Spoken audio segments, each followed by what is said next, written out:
Assalamualaikum warahmatullahi taala wabarakatuh. Apa kabar murid-murid? Baiklah, hari ini subjek pendidikan Islam bidang sirah. Tajuk kita masih lagi sama dengan tajuk minggu lepas, yaitu Nabi Muhammad sallallahu alaihi wasallam dan masyarakat Mekah. Hari ini bahagian yang terakhir dalam tajuk ini, yang mana objektif pembelajaran kita pada hari ini adalah murid dapat menyatakan kepribadian Nabi Muhammad sallallahu alaihi wasallam dalam menghadapi penentangan masyarakat Mekah dengan betul. Jadi hari ini kita mau sambung cerita pasal Nabi Muhammad dan masyarakat Mekah. Kita sudah tahu macam mana gaya hidup masyarakat Mekah sebelum kedatangan Islam. Kemudian minggu lepas kita lihat kepribadian Nabi Muhammad sebelum diangkat menjadi Rasul. Pada hari ini kita akan lihat berkenaan dengan kepribadian Nabi Muhammad sallallahu alaihi wasallam dalam menghadapi tentangan dari masyarakat Mekah semasa Nabi Muhammad menjalankan dakwah baginda. Sediakan buku teks muka surat 117 dan sediakan juga buku aktiviti muka surat 114 dan juga 117. Selepas sesi pembelajaran kita akan buat tugasan sedikit. Oke? Jadi murid-murid boleh bersedia dengan buku teks dan buku aktiviti. Oke, baiklah murid-murid, pastikan muka surat 117, buka muka surat yang betul. Murid boleh cari ruangan yang selesa untuk belajar, ruangan yang sunyi dan juga senyap dan tiada gangguan, supaya sesi pembelajaran kita tidak terganggu. Baiklah, pada hari ini kelas tajuk kita mau baca kepribadian, ikut Ustaz, Nabi Muhammad sallallahu alaihi wasallam dalam menghadapi penentangan masyarakat Mekah. Baiklah, jadi kelas, sebelum kita mula membaca, kita mau bagi gambaran sedikit. Siapa di sini tahu macam mana penerimaan masyarakat Mekah terhadap kedatangan Islam? Masyarakat kafir di Mekah ni dorang suka atau tidak dengan kedatangan Islam? Masyarakat di Mekah tidak menyukai dakwah Rasulullah sallallahu alaihi wasallam, dan Nabi Muhammad sallallahu alaihi wasallam ditentang oleh orang kampung dia sendiri, termasuklah ahli keluarga dia sendiri yang terdekat. Contohnya bapa saudara Nabi Muhammad yang bernama Abu Lahab. Dan antara contoh macam mana orang kafir Mekah ni tidak suka dengan dakwah Nabi, pernah terjadi cubaan untuk membunuh Nabi Muhammad. Mereka membaling batu kalau terjumpa dengan Nabi. Mereka membaling najis apabila terjumpa dengan Nabi. Mereka menggelar Nabi dengan pelbagai panggilan yang tidak baik. Contohnya penipu, ajaran sesat dan macam-macam lagi.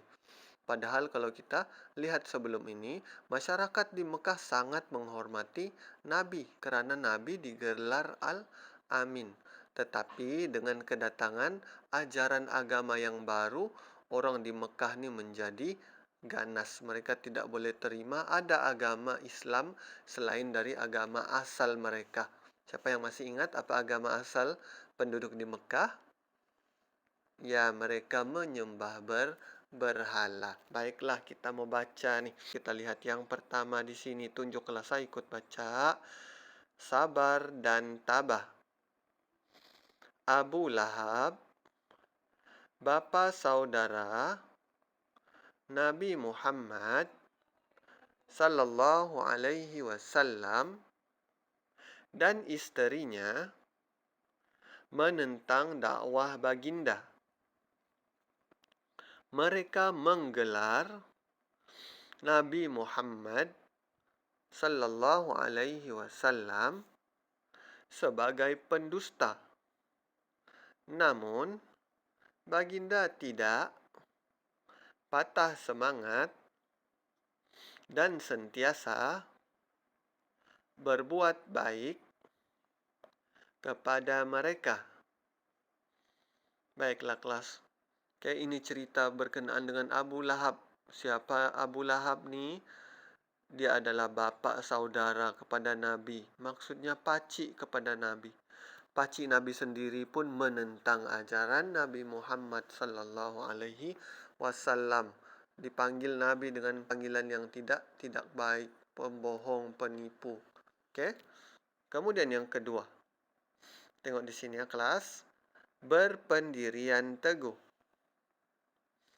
Nabi Muhammad sallallahu alaihi wasallam ditawarkan harta yang banyak jika menyembah berhala.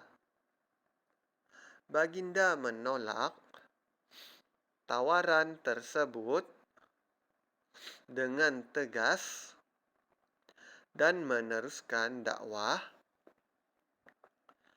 dengan cekal. Baiklah kelas, antara usaha masyarakat kafir di Mekah untuk memesongkan akidah Nabi, diorang suruh pula Nabi Muhammad menyembah berhala. Apa balasan yang masyarakat Mekah akan bagi? Nabi akan diberi dengan harta yang banyak. Okay, jadi Nabi ditawarkan macam-macam, kena rasuah lah ni.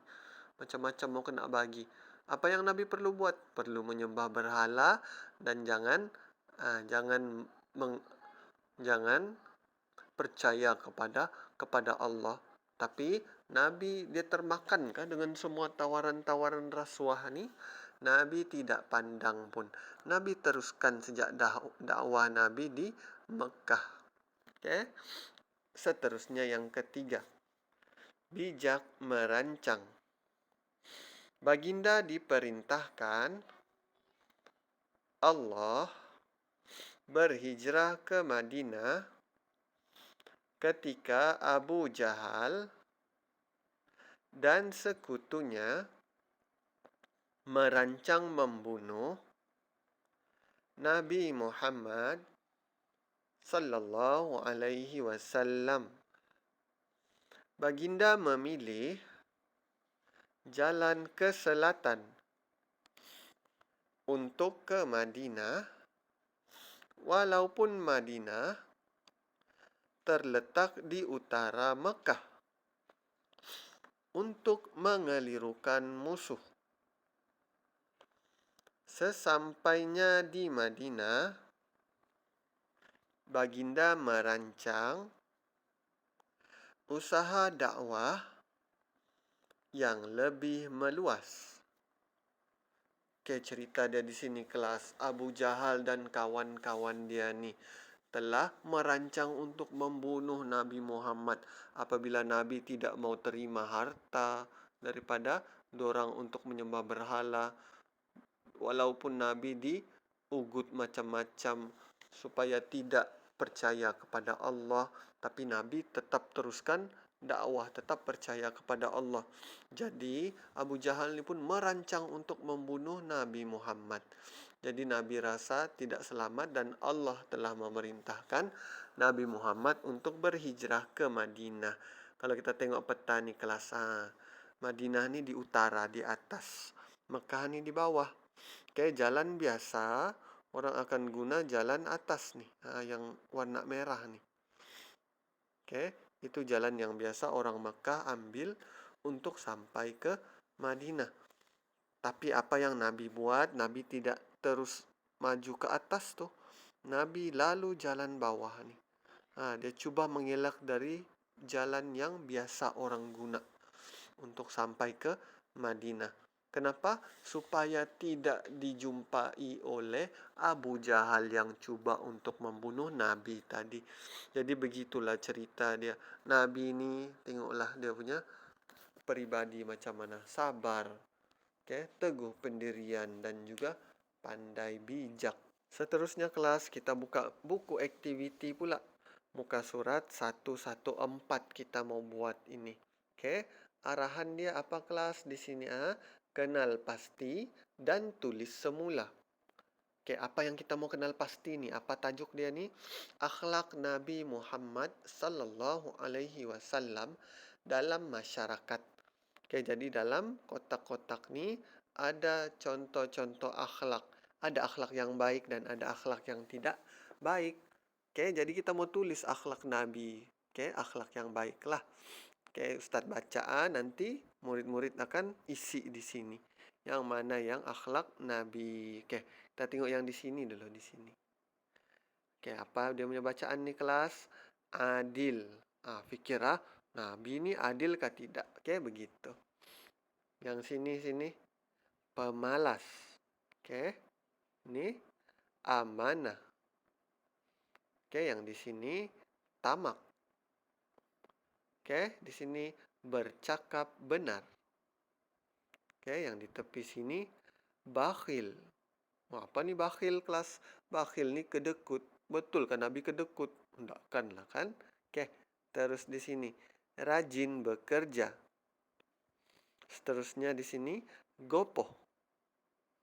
Oke, di sini pemaaf. Oke, ini suka bergaduh. Betul kah tuh? Oke. Terus dermawan. Sini pula pendendam. Dan di sini suka membantu. Tulis cantik-cantik kelas dalam buku activity itu. Seterusnya kita mau tengok muka surat 117. Oke. Kita baca di sini. Saya mengamalkan akhlak Nabi Muhammad sallallahu alaihi wasallam dalam kehidupan bermasyarakat. Oke, jadi macam mana kita mau buat nih? Oke, kita mau padankan gambar yang di atas dengan gambar yang di bawah. Saat mau kamu warnakan jalan dia nih. Tuh ada jalan dia kan. Contohnya, kita tengok gambar yang pertama di sini. Situasi dia dalam kereta api bani kelas kan. Oke, dalam kereta api ada makcik nih. Dia tiada tempat duduk. Jadi, apa reaksi kamu? Kalau kamu betul mengamalkan akhlak Nabi, apa yang kamu akan buat kalau berdepan dengan situasi begini? Kita carilah gambar dia di sini. Tengok tuh. Oke, budak tuh dia memberi tempat duduk kepada makcik tersebut. Jadi begitulah kalau kita mengamalkan akhlak yang baik, akhlak Nabi Muhammad. Jadi gambar-gambar yang ini pun kamu cari pasangan dia kelas warnakan dia punya perjalanan di situ. Oke kelas, jangan lupa buat kerja. Oke, hayati dan pahami akhlak Nabi Muhammad yang baik. Oke, dan amalkan dalam kehidupan seharian. Sekian, wassalamualaikum warahmatullahi wabarakatuh.